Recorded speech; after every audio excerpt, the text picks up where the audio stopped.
Welcome back, friends, to my channel that is Unfolding Path. So, yesterday we have just get an introduction of Union Executive, that is part fifth.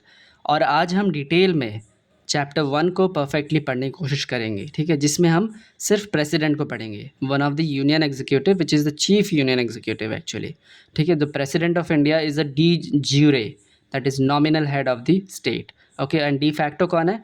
De facto है हमारे prime minister, ठीक है. That is de facto and this is D जीरे, ठीक है, nominal. So president of India article 52 से लेकर article 62 तक है. आर्टिकल 52 से लेकर आर्टिकल 62 तक है. सो आर्टिकल 52 कहता है there shall be a president of India who shall be the head of the union executive, ठीक है.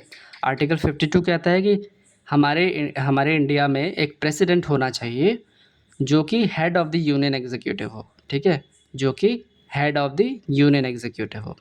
और आर्टिकल 53 क्या कहता है?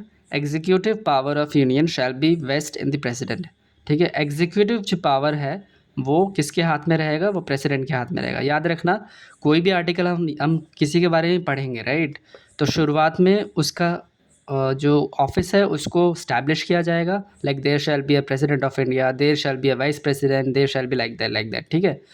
फिर उसके बाद उसके एग्जीक्यूटिव पावर की हमारे बात कीजिए, ऐसे करके एक एक के बाद नॉर्मली रहेगा, ठीक है.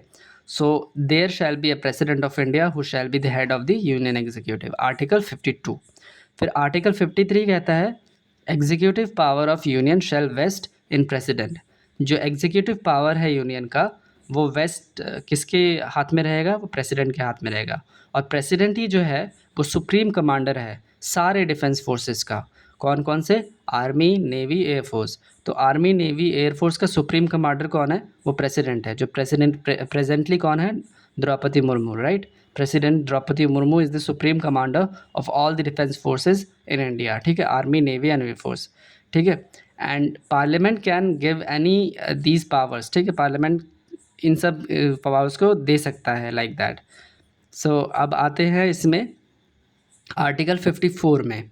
आर्टिकल 54 क्या कहता है? Election of the president. President का इलेक्शन कैसे होता है, राइट. हम तो सोचते हैं ना कि प्रेसिडेंट तो वहाँ तक पहुँच गया, तो एक्चुअली प्रेसिडेंट कैसे इलेक्ट होता है, राइट, क्योंकि हम भी वोट नहीं देते हैं डायरेक्टली, है ना. तो प्रेसिडेंट का इलेक्शन होता है इनडायरेक्ट वे में. कैसे होता है? Let us know. सो प्रेसिडेंट जो है वो is elected by electoral college. Electoral college के द्वारा इलेक्ट होते हैं. इलेक्टोरल कॉलेज में कौन कौन आता है? Elected members of both the houses of the parliament, चाहे वो लोकसभा हो या राज्यसभा हो, दोनों ही हाउसेस के elected members, not nominated, only elected members of both the houses of the parliament, that is Rajya Sabha and Lok Sabha, ठीक है. And plus elected members of the legislative assemblies of the states.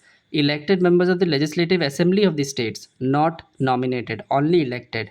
और elected members of the legislative assemblies of the UTs, Delhi, Delhi and Puducherry. Delhi and Puducherry को छोड़कर बाकी में नहीं, सिर्फ Delhi and Puducherry के जितने भी इलेक्टेड मेंबर्स हैं लेजिस्लेटिव असेंबली के, वो भी, ठीक है. तो electoral college consist of elected members of both the Lok Sabha and Rajya Sabha, elected members of legislative assemblies of the states and elected members of the legislative assemblies of the UTs, specially specifically Delhi and Puducherry, ठीक है, याद रखना.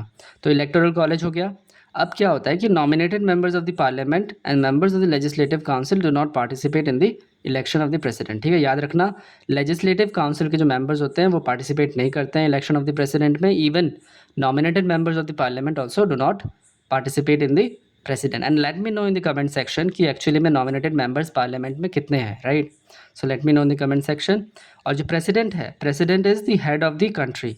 Country का head कौन है? President है. First citizen of India is a president. Nominal head इसे कहते हैं, ट्यूटुलर हेड भी कहते हैं, de jure head of the country भी कहते हैं. कंफ्यूज मत होना, क्योंकि ये different different terms different time पे आ जाते हैं किसी भी एग्जाम्स में.